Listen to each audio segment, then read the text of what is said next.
Hey guys, how are ya? We have a lot to talk about today, and not all of it is good.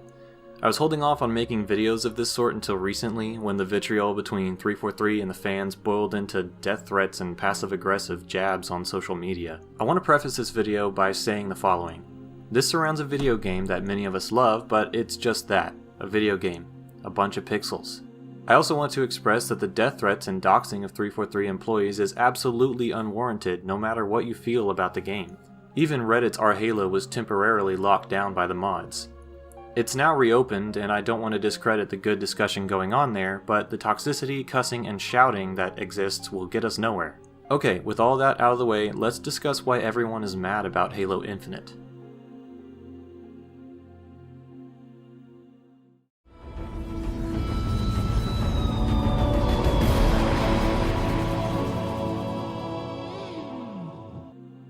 Halo Infinite is extremely fun. It has taken a long time, but 343 did an amazing job producing a fun multiplayer experience. The armor looks wonderful, the art style is grade A, and these are great things. Like I said, the game is really fun when it works. Even then there are problems with it. The plan is to go over each major issue, discussing ways to fix it and what the potential causes were. I will try to list everything I know of, and I am not perfect, so if I miss something, please understand. We will discuss gameplay problems, cosmetics, progression, events, general content lack, and some spoiler content for the game. If you are not willing to see spoilers for cosmetics, please click out now. I'll give warnings throughout the video, but if you don't even want to chance it, I totally understand. Okay, let's begin. One of the most frustrating problems right now is a general lack of content. Like Halo 5, Infinite has released without a huge swath of legacy content, including beloved modes like SWAT and Infection.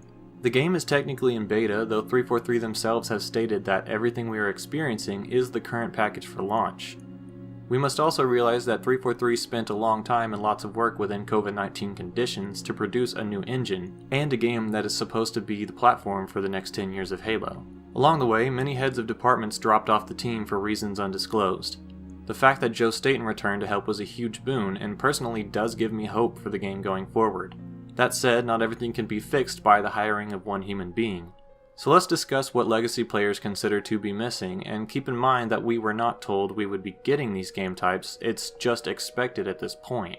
We are missing modes such as Cooperative Campaign, Forge, SWAT, Infection, Assault, King of the Hill, and so on. These are supposed to be added on with time, but perhaps not in the way that you would expect. It has been data mined and found that, akin to the Tenrai event, which we'll talk about later, the game modes of SWAT and potentially others will be available as part of temporary event seasons. This is a problem because games as far back as Halo 3 had these modes available. Halo Reach had many game mode playlists at the same time without issue, which prompts me to bring something from 343, from Sketch. He explains that the missing modes and condensation of game types in a quick play was a deliberate decision to make sure game types are actually in a state of stability, meaning that players won't be divided up across playlists unevenly like they would if each game type had a dedicated playlist. This is understandable to some extent, as objective modes do suffer a lack of players in the other Halo games. However, this game is free to play and has offered extended access to an untold number of previously unreachable players. Hence, there should be no problem. There will be many cynical takes in this video simply because I'm sort of a pessimistic fella. I don't want to believe some of these ideas, but I have to consider the possibility because of some of the things we have seen so far. Right, so let's get back on track. The fact that game types are grouped up within quick play means that players cannot choose what they want or need to play in order to complete challenges. I'll explain more in depth the problems this poses when we are in the progression section, but it should be easily inferable that this would cause a player to need to play many more matches to find a game type they need for their challenge, adding a lot of playtime and frustration that may lead to a player paying for a challenge swap, quitting matches, or breaking down and just paying to boost up the battle pass. Again, there will be cynical takes here, but try to consider them for a moment. Apart from a lack of content, the game also suffers from lost projectiles,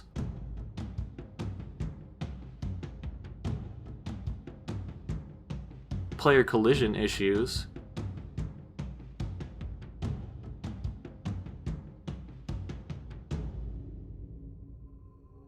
and more. Recent posts on Reddit have found that there may be some netcode errors responsible.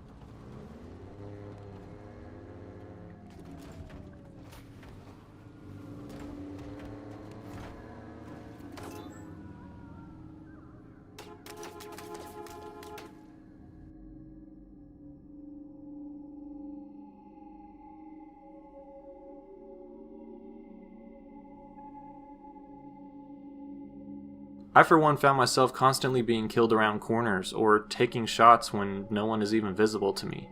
As an explanation for this, it totally makes sense that the server sees one thing while the player sees another.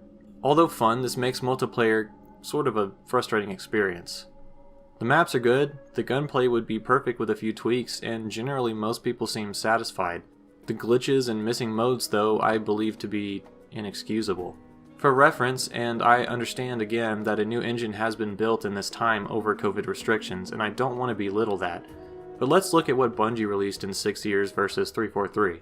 From 2004 to 2010, Bungie released Halo 2, Halo 3, Halo 3 ODST, and Halo Reach, most with bustling communities and lots of game types and things to do within on launch day. 343 has delivered a store with a quick play minigame. I apologize for the harshness, but I need to get this across. Take this piece with a grain of salt, but since 343 have had ownership of the series since at least 2012, and each release has been messy and missing modes, I have to say this is no longer an isolated issue. An extremely bad part of the gameplay experience is that cheating has become rampant from the PC side of the game.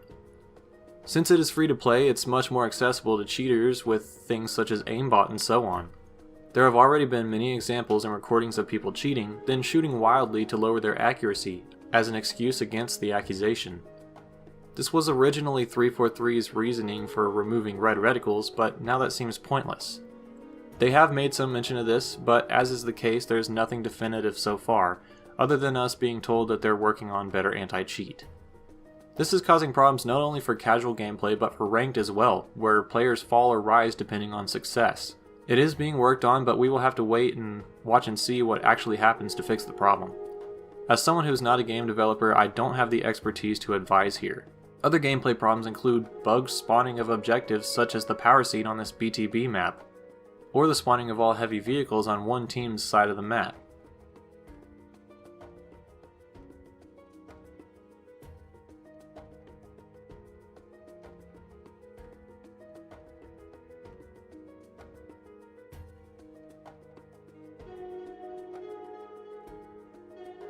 There are more issues to be sure, but those are bugs that are generally to be expected, and I'm sure they're on the long list of things to be worked on. Also, I'm unsure if this is a bug, but the fact that players in a fire team do not spawn in the same fire team in BTB is strange and somewhat annoying.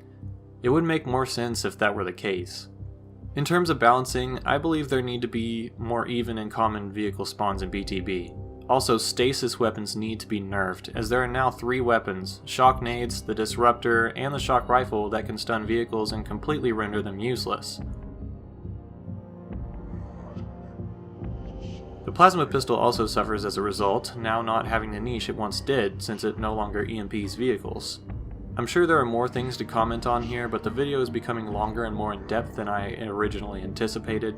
With everything I can think of here being said, let's move on.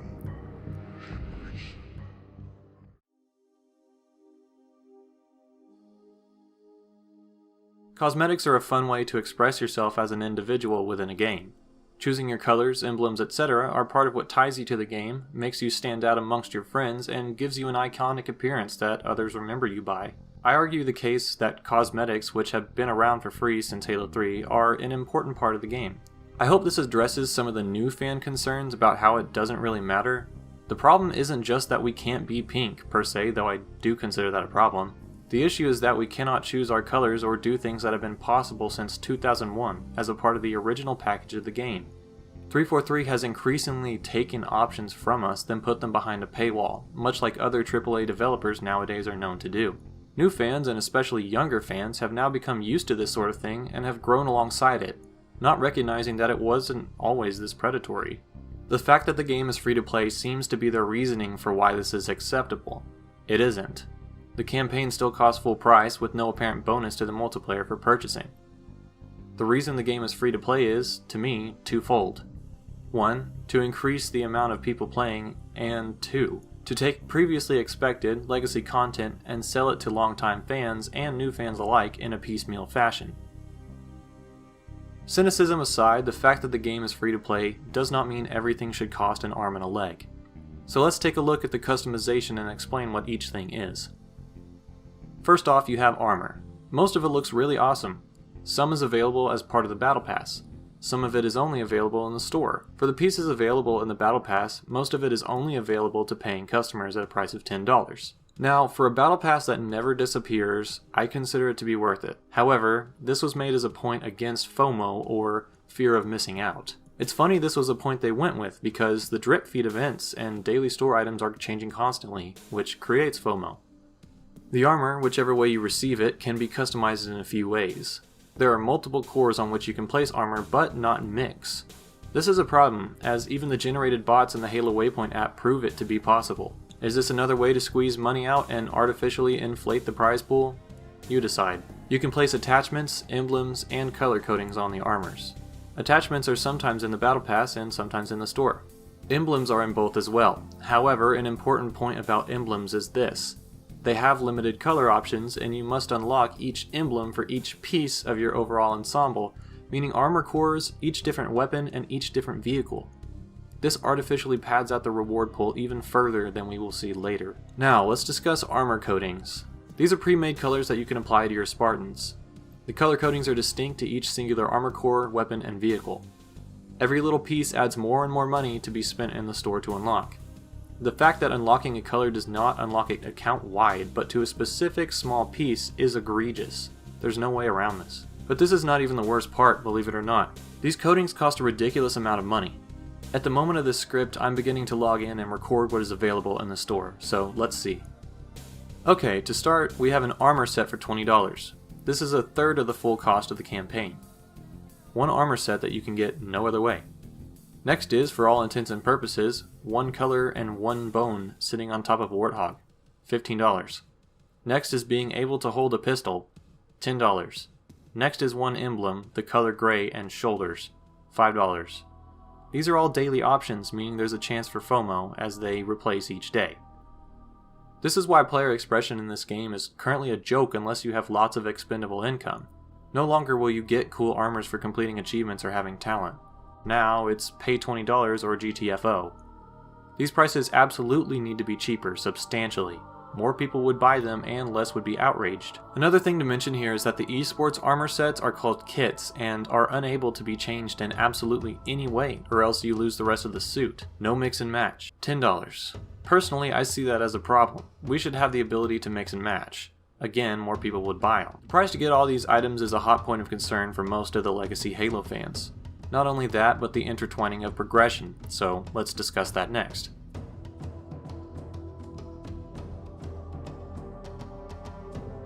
The Battle Pass is the sole means of unlocking items for the game outside of the store itself. Free players unlock around half of the total rewards for leveling out the Battle Pass. It never goes away and can always be progressed even in other seasons, which is definitely a good thing. You can pay $10 or more for the Battle Pass to be able to unlock everything. Some of the stuff is pretty cool. Let's see what you can get if you play for free though. Out of 66 total items for free players, only 26 are customization items. The other 40 items are challenge swaps. Challenge swaps exist as a means of trading through ridiculously specific challenges, which are the only means of progression in the game. These challenges do not offer supplemental XP, but the only XP possible. Some changes have been made to make the process a little better, such as adding a permanent match completion challenge with diminishing returns, and doubling the XP boost timeframe, but this was only done as a response to our constant criticism. If nothing had been said, we'd still be leveling at a snail's pace and be viewing the game as a second job. These challenge swaps can also be purchased with real currency in the store so that you can progress faster through the Battle Pass. This isn't the worst part of the challenge system. Because some of the challenges are so specific and require different game modes, players are quitting quick play matches, and may I remind you there's no specific playlists, just to get what they need in order to complete and get XP from challenges. You can go many matches without finding Slayer, for example, unless the RNG finds you in its favor. This is a problem, and 343 has stated that they realize this. So yes, progression is still in a bad spot. I propose, like many others, that XP bonuses be awarded based on winning matches, as there's currently no incentive to do so.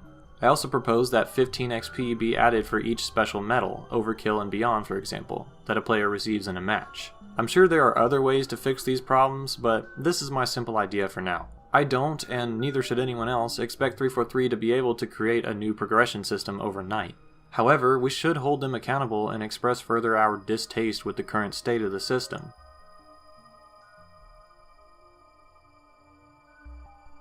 Right, so let's get on to the most recent frustration.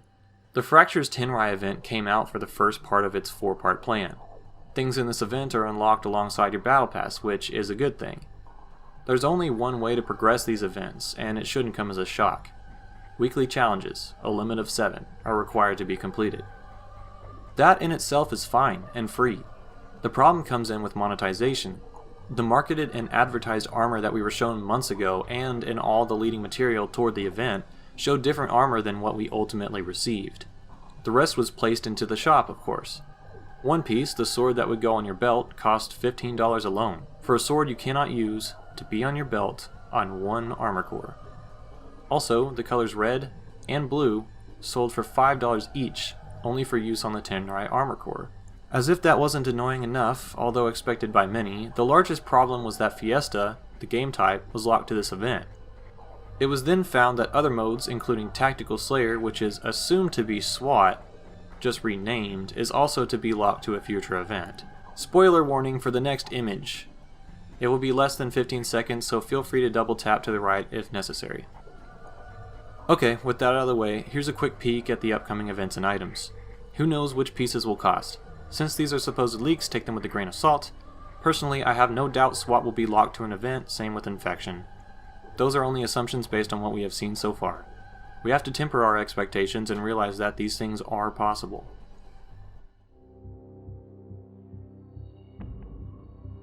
So let's talk about what prompted this video. 343 has recently, through community managers, come to face the constant backlash. While subreddits like Halo Circle Jerk consistently aim to delegitimize current complaints and critiques, other members of our Halo have apparently sent death threats to and doxed 343 company employees. As I mentioned at the beginning of this video, this is unacceptable. No ifs, ands, or buts. The subreddit closed for a short while, and during that time I think many people took to reviewing and upvoting important posts that had already been made prior to the lockdown. Just before the lockdown, community manager Sketch posted a long response to explain some of what is happening. I will paraphrase to the best of my ability, so here goes. Sketch points to UI limits that affect what they're able to do with the playlists. It's being worked on. I don't quite understand what that could mean considering every other Halo had more playlists, but maybe he will explain further in the near future. They know the challenge system sucks and they did not intentionally set up the challenge swaps to cause us issues or increase spending. The progression and challenge systems are intertwined in a way that is hard to change. I find it hard to believe that challenge swaps were not created as a solution to a problem they created to get us to spend more money, but that's a cynical take and let's move on. Battle Pass and premium customization is their model, and the servers cost money. This is not a good enough excuse to me personally. Yeah, they cost money, but the game shouldn't be free to play then. Hot take, I know, but I would rather have paid for a full game than have everything nickel and dime me to death. Hopefully these things improve. Cosmetics and the Battle Pass have nothing to do with playlists. Apparently they were created separately a long time ago. This point was to clarify for those cynical people like myself who joke about the game being one massive store, which, to be honest, it sometimes feels like, and that's disappointing. I also want to show here though how both sides are becoming more and more passive-aggressive with one another. This isn't something we should foster in either camp. It feels like the fan base is consistently being delegitimized and honestly, though I never thought I'd use the phrase, a bit gaslighted. Like we're expecting far too much and that we want something that was feasible nearly 20 years ago with Halo 2. So now, let's move on to perhaps the largest thing to contemplate. Recently, it was noticed that the achievement image for completing a Battle Pass listed the number 120. The current Battle Pass only has 100 levels. Many wondered why certain reach armors and all were missing until this leak appeared. Spoiler warning. As you can see, there seem to be a lot of things that were originally in the Battle Pass, but then taken out to maximize on monetization.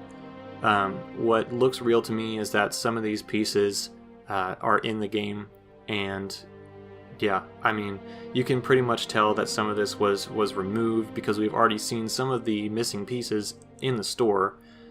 So yeah, but we'll move on. So take this with a grain of salt, but they look pretty real to me. Some have already been seen in game. The leading theory is that the full Battle Pass was cut down even further, squeezed of some popular reach armors in order to place them in the store. This is a cynical take, but I'm not sure what else to make of it. If the following images are true, then it seems like every corner was cut to turn this game into a market for the legacy fans of the series. Disheartening to say the least.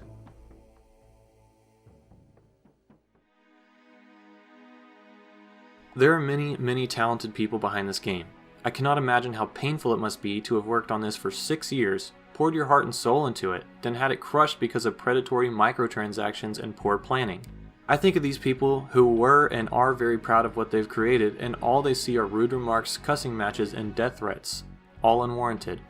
However, the constructive criticism and meaningful critiques of the game from fans like myself, who have been with the franchise since the release of Combat Evolved, should not be treated flippantly. We care about the game. That's why we're here.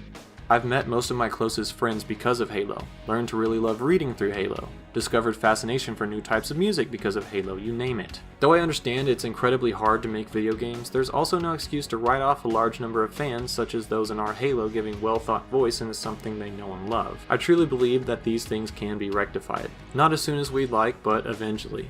We have been burned a few times now by 343 as a production company. I don't want this to be the third strike. So, be cautious, don't pay into the store, give constructive thought, and consider the people on both sides.